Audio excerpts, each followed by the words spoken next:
Israel has imposed on Palestine an apartheid reality in a post-apartheid world.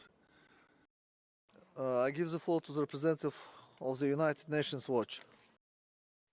Mr. President, in Mr. Lynk's report, he writes, "When the facts change, so must our minds. The premise is that he objectively examined the facts. Only then did he now conclude that Israel is the only country in the world he calls an apartheid state.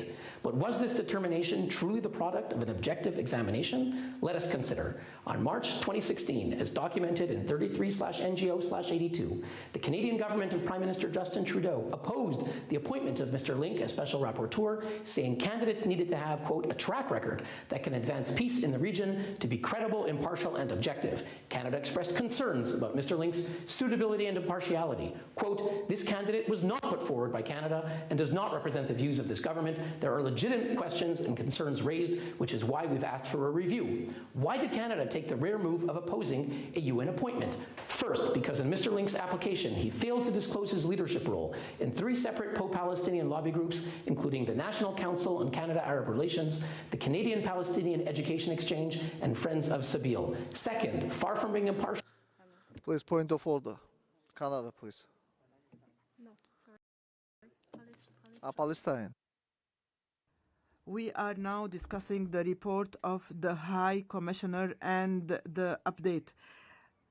It is unacceptable to see this high level of accusations leveled against the Special Rapporteur, with whom we engage in an interactive dialogue this morning. Thank you.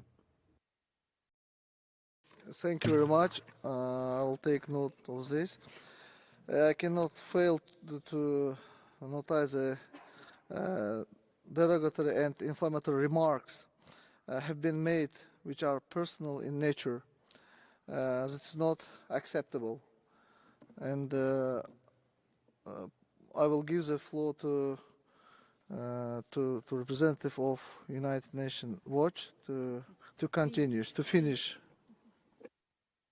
As required by UN rules, Mr. Lynk for years actively lobbied against Israel, including his attempt at the Canadian Parliament in 1996 to quash a Canada-Israel trade deal. Finally, Mr. Lynk worked with...